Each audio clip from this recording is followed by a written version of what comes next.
This is just a breakdown of my NRL fantasy team. So I went to make a TikTok about my fantasy team, announcing a league and going over my team, and I realized I can go way too far in depth for a 60-second TikTok video. So I thought, why not toss this up on YouTube, record it, put it on the Spotify and all the audio versions as well. So let's just get straight into it. So first things first, the most important part of my fantasy team is the name. Now, I can sit here for weeks and just try and brainstorm names. In fact, this name took me too many years, too much research to land on. But my fantasy football, fantasy NRL fantasy name, team name, Moneyball. Now, it's a play on the movie Moneyball, featuring Brad Pitt. It's about baseball, a baseball franchise, I suppose. I think they're called the Boston Athletics or something like that. And basically, they're broke and they can't compete with the bigger clubs, so they have to find terrible players that are actually good based on statistics and stuff. It's got that guy, I want to call him the fat guy, but you're not allowed to say that anymore. And I feel really bad because I admire him, but I've forgotten his name. Jonah someone, mind blank, but he's in Wolf of Wall Street and Superbad and stuff. He's in it. He's really good in it. And then Brad Pitt's the main character, which is pretty cool. But anyway, that's enough. That's my team name, Moneyball. But it's a play on that movie name, Moneyball, and then Reed Marnie, everyone's favorite NRL hooker, the best hooker in the NRL, in sporting, just any sport ever. He's the best hooker, probably best hooker on and off the field, to be honest, but we won't get into that.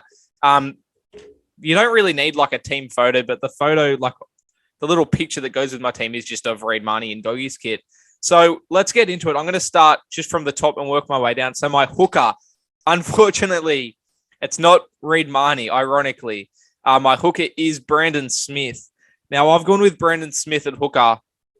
Oh, just before I start as well, this is not my final team at all. I've changed this team so much already, and I only made it literally yesterday. So there's going to be more changes made. Let's leave it at that.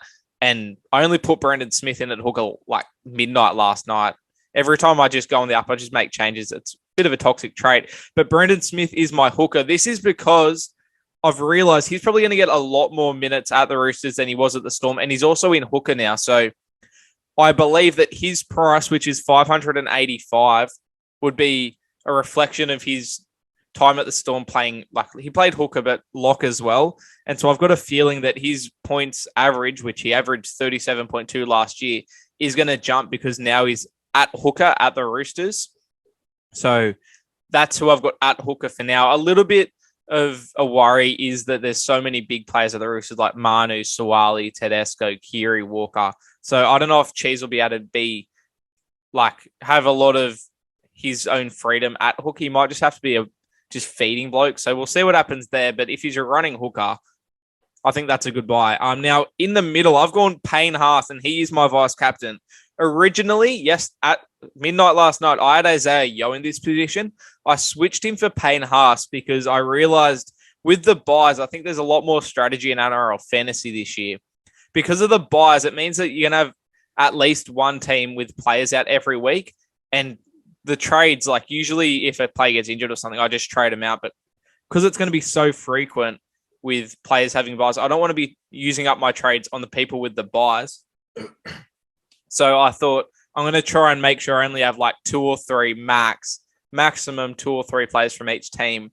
And I think I had so I'm just looking at my phone if I look down. I think I had 4 or 5 Panthers players. So I had to cut that back, just trying to think ahead in terms of buys and trades and stuff. So I did switch him out, Yo out for Haas, who's now my vice captain.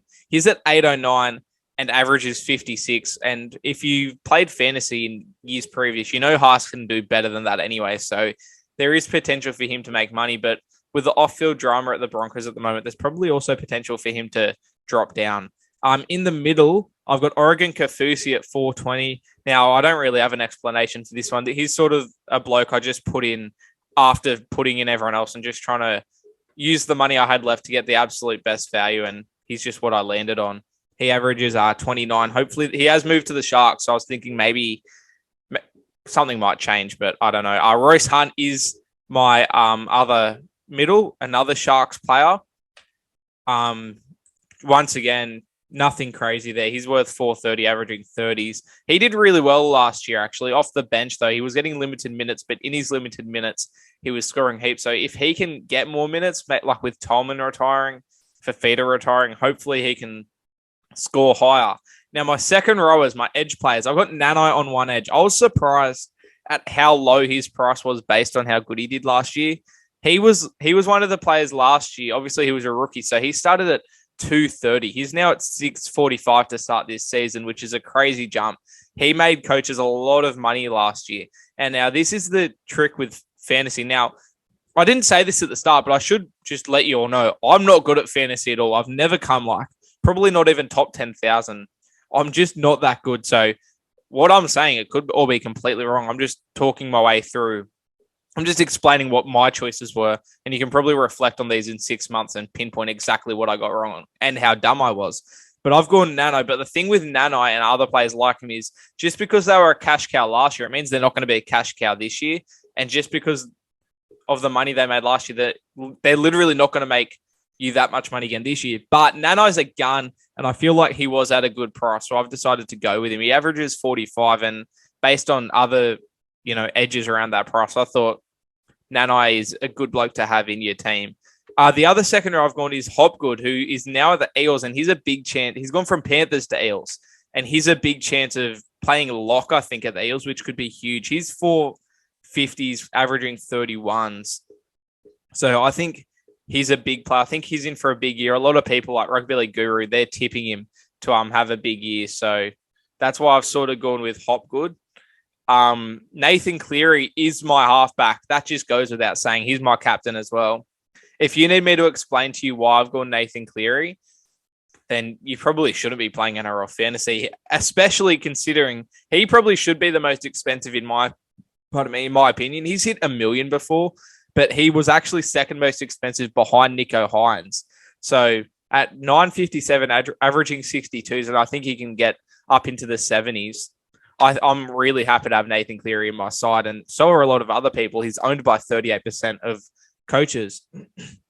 Now, Matt Burton is my 5'8", and I am a little bit hesitant to have Burto as my 5'8", but he's just, this is why I've gone with him. Now, I think he's overpriced. He's at 1800. He's averaging 50s. Now, last year he started a lot lower. I think he was in the 400s and obviously worked his way up to there because he played really well. So there's not much room for him to grow, you'd assume, based on that price. In fact, you'd be safe to assume he'll drop. But my theory with Burto is he's now on that left edge of the Bulldogs, which has Addo-Carr, Kickow in him. So I think he can get plenty of try assists, plenty of line break assists, and help in defense as well, like less missed tackles. So I think that's a little bit of a play to have Burto just because of the strengthened left edge of the Bulldogs. And that rolls straight into my centers. My starting center is Paul Alamotti. That is subject to change. If he's not named in the Bulldogs starting side, I'm not going to be running with him. But at the moment, he's 230. And if he can get that left edge spot at the Bulldogs, he can be scoring so many tries.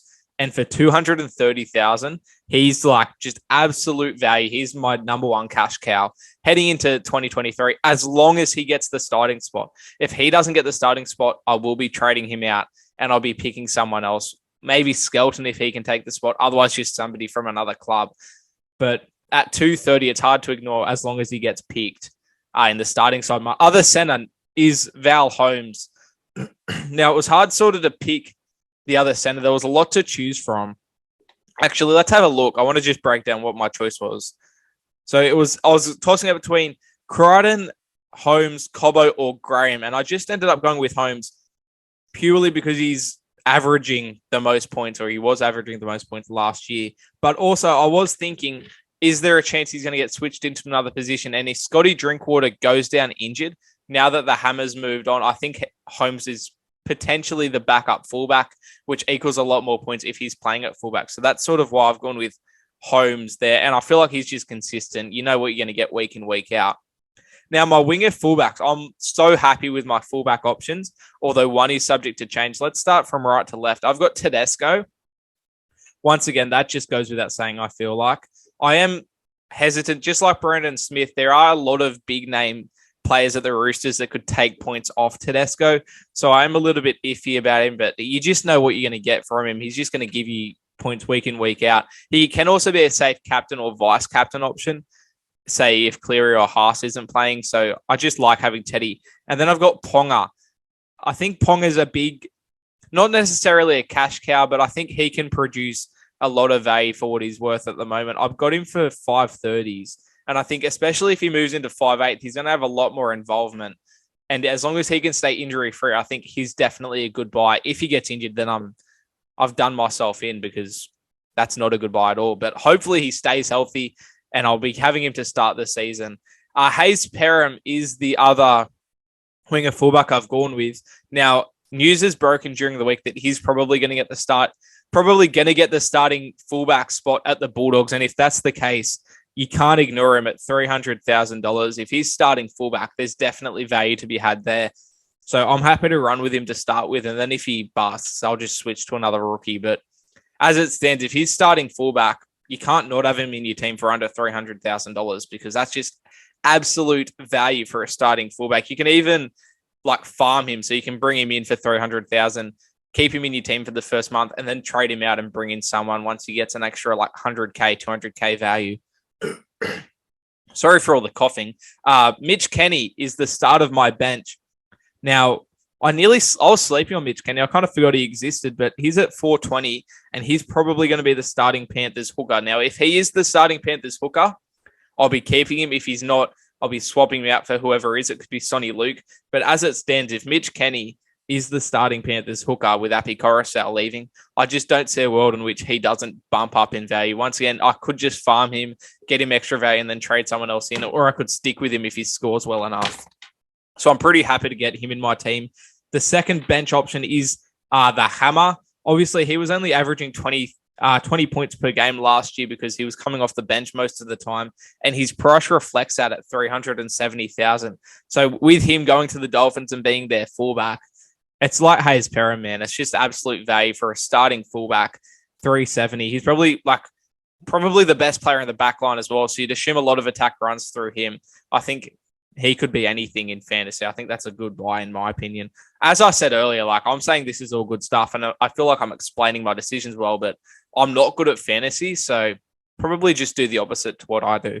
Sipley is my third bench player for the Seagulls. I got him purely just because I couldn't really find anyone else I liked. I also wanted to get a variety of teams, as I said earlier. So when I was picking a middle forward around the 400,000 mark, which is the money I was playing with, I just sort of landed on him. Nothing special there. He will, I think, get more minutes with Tapau leaving.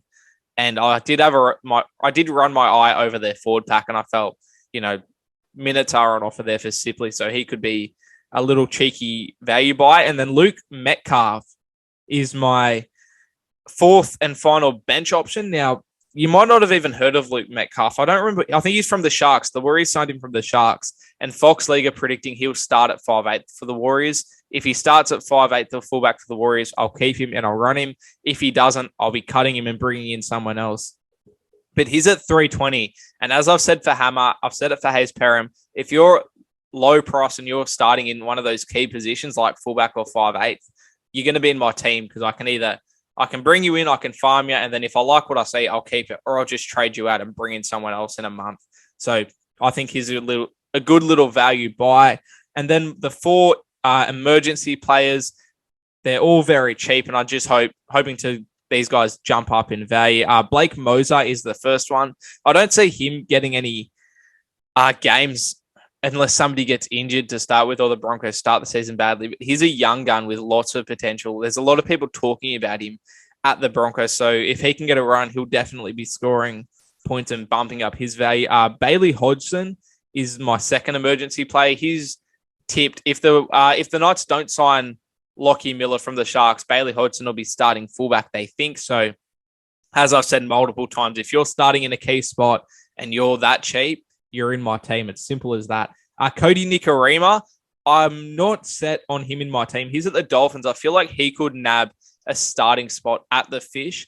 And so just once again, $250,000. If you're starting, you're in my team. If he's not starting, I'll probably swap him out for someone else. But he's only an emergency player anyway. But I'll tell you what, if he's starting, he could sneak his way onto my bench, to be honest. And then Sloan is my other emergency. He's at 250, and he's meant to be starting fullback for the Dragons. They've got the bye week one. I think a lot of people will avoid having Dragons players in their team to start with, but I think you just got to bite the bullet. And as long as they're an emergency player, like everyone's going to have the bye eventually, so it'll come back to bite you if you're avoiding the bye like round one, if you know what I mean. So I think 250,000, if he can get the starting fullback position, it's just value, man. It's value. The other thing I want to say is Josh Schuster. Now, he's in a lot of people's teams, and he was my second row where Hopgood was. I had him there last night. But then Schuster, I realized, is sort of a bit of a trap because he's going to be playing 5'8", and I think he's hit and miss. He could absolutely kill it there, no doubt, but he could also be a bit average. And with the Manly Sea Eagles having the bye in round 2, I feel like it's best to watch him in week 1, like in round 1, and then sort of decide, is he going to be good or bad? Because if you put him in your team and he has a shocker round 1 and then rolling into the bye week 2, that's going to hurt. That's valuable points early. So I'm just waiting to see what he could be like. I think he could be a bit of a trap. So I'm just going to wait. I'm holding back on Schuster, and we'll wait and see what happens with him. But that's my fantasy team. If you want to join my league, I put up a TikTok with the league code, but I'll tell you the code here as well. But I'll tell you what, while I'm recording this, so many people have been joining. So thank you if you have joined or if you're planning on joining. I appreciate everyone here. In fact, I'm going to give everyone a shout out in a sec. Oh my God, there's some inappropriate names here.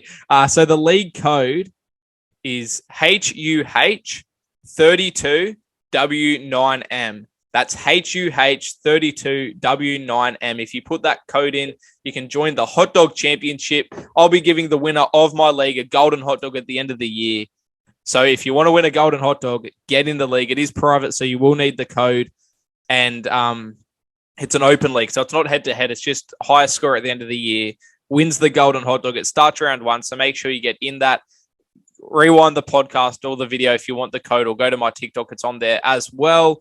And shout out to the people already in it. I've got 8 other people already in it. Ryan Madison, and I'm not going to finish the name of that one, but if your team name starts with Ryan Madison, shout out to you.